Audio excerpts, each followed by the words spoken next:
Hello বন্ধুরা, তোমরা সবাই কেমন আছো? আশা করি সবাই খুব ভালো আছো। তোমাদের ভালোবাসায় আমিও ভীষণ ভালো আছি। আজকে আমি দেখো এখানে 4খানা বড় বড় আম নিয়েছি। এই আম দিয়ে আমের আচার করব, একদম রোদে দেওয়ার ঝামেলা ছাড়াই। রোদে দেওয়া সবসময় সম্ভব হয়ে ওঠে না, তাই জন্য রোদে দেওয়ার ঝামেলা ছাড়াই আমরা আমের আচার করব। অনেকে রোদে দেওয়ার জন্য আমের আচার করে না, সেই জন্য আমি ভাবলাম আজকে রোদে দেওয়া ছাড়াই আমের আচার করে ফেলি। তো চলো দেখো, আমগুলোকে আমি মুখগুলোকে কেটে নিয়েছি, নিয়ে জলের মধ্যে ভিজিয়ে রেখে দিয়েছিলাম। এরপর জল থেকে তুলে খুব ভালো করে টাওয়াল দিয়ে শুকনো করে মুছে নিয়েছি। তোমরা পারলে রোদে শুকনো করেও নিতে পারো আমগুলোকে, এক ফোঁটাও যাতে জল না থাকে। সাথে কতগুলো কাঁচা লঙ্কা নিয়েছি, কাঁচা লঙ্কাগুলো ধুয়ে পরিষ্কার করে সুন্দর করে মুছে নিয়েছি, এক ফোঁটাও জল নেই। দেখো আমগুলোকে আমি টুকরো টুকরো করে সুন্দর করে কেটে নিয়েছি। এবার এখানে গ্যাসের মধ্যে আমি একটা কড়াই বসিয়ে নিয়েছি। কড়াইয়ের মধ্যে আমি পরিমাণ মতো লবণ দিয়ে নিলাম। লবণটাকে আমি কড়াইয়ের মধ্যে একটুখানি নাড়াচাড়া করে ভেজে নেব। ভাজা লবণটাই আমি আমের আচারের মধ্যে ব্যবহার করব।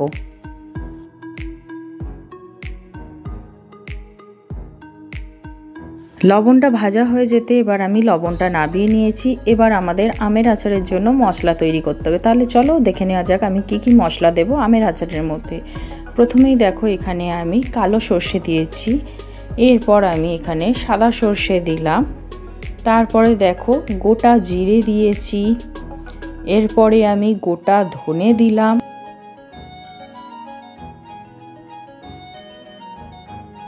এরপরে দেখো এখানে আমি মৌরি দিয়ে নিলাম, এরপর আমি মেথি দিয়েছি। মেথির পরিমাণটা কম দেবে, মেথির পরিমাণটা বেশি হলে আচারটা তিতা ভাব এসে যেতে পারে, তো আমি সেই জন্য মেথির পরিমাণটা কম দিয়েছি। এবার এখানে আমি 2টো গোটা শুকনো লঙ্কা দিয়েছি, দিয়ে মশলাটাকে আমি সুন্দর করে ভেজে নেব।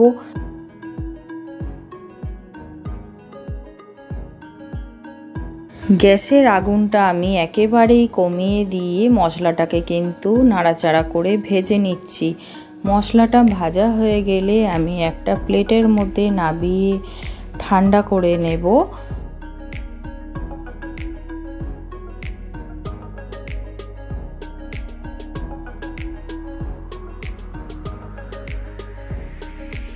দেখো প্লেটের মধ্যে কিন্তু নামিয়ে রেখে দিয়েছি, ঠান্ডাটা হয়ে যাক, তারপরে আমি এটাকে গুঁড়ো করে নেব। এবার এদিকে যে কেটে রাখা আমের টুকরোগুলো আছে এর মধ্যে লঙ্কা কুচিগুলো আমি দিয়ে নিলাম। এরপরে আমি এখানে হলুদ দিয়ে নিচ্ছি। দেখো হলুদটা কিন্তু একটুখানি বেশি করেই দিয়েছি, যেহেতু আচারটা তেলে ডোবা হবে ওই জন্য হলুদের পরিমাণটা একটু বেশি দিয়েছি। এখানে লাল লঙ্কা গুঁড়ো দিয়ে নিলাম,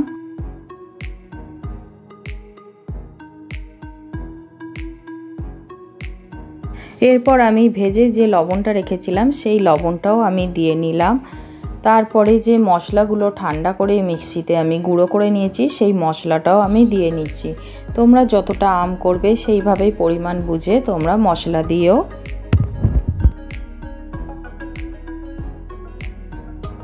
এবার আমি মশলাটাকে সুন্দর করে আমগুলোর সাথে মেখে নেব। দেখো হাতা দিয়ে আমি মাখছিলাম, তো হাতা দিয়ে সুন্দর করে মাখা যাচ্ছে না বলে আমি হাতাটা রেখে হাত দিয়ে ভালো করে আমটাকে মেখে নিয়েছি সুন্দর করে, যাতে পুরো আমের মধ্যে মশলাটা মিশে যায়।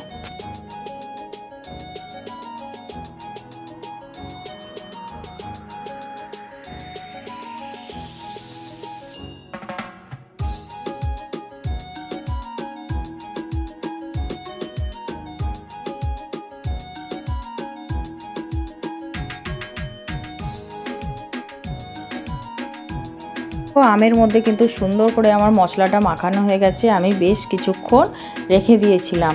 এবার একটা কড়াই গ্যাসের মধ্যে বসিয়ে নিয়েছি, এখানে আমি সর্ষের তেল দিয়ে নিলাম। 300 গ্রাম সর্ষের তেল দিয়েছি। দেখো তেলটাকে আমি গরম করে নেব। যতটা পরিমাণ আম থাকবে তার থেকে তেলের পরিমাণটা অনেকটা বেশি রাখতে হবে। একদম তেলটা কিন্তু আমগুলো যেন ডোবা থাকে সব সময়ের জন্য। যত আমের আচারটা পুরনো হবে তত খেতে দারুণ লাগবে। দেখো কড়াইয়ের তেলটা গরম হয়ে এসেছে, এর মধ্যে আমি কালো জিরে দিয়ে নিলাম। কালো জিরে দিয়ে আমি গ্যাসটাকে বন্ধ করে দিয়েছিলাম। তেলটা হালকা ঠান্ডা হয়ে এলে তারপরে আমি আমের মধ্যে দিয়েছি। দেখো তেলটা ঠান্ডা করে নিয়ে অল্প অল্প করে আমি প্রথমে দিয়েছি হাতায় করে, তারপরে আমি পুরো তেলটাকে ঢেলে দিয়েছি।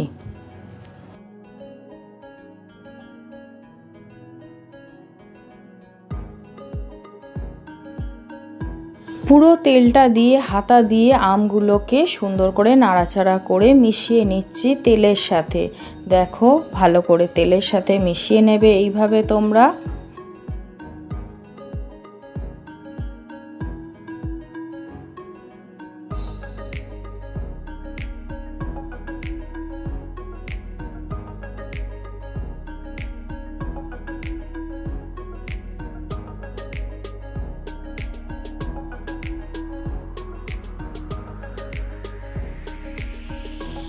দেখো সুন্দরভাবে ভালোভাবে কিন্তু আমি মিশিয়ে নিয়েছি। আমের থেকে কিন্তু তেলের পরিমাণটা অনেকটাই বেশি আছে।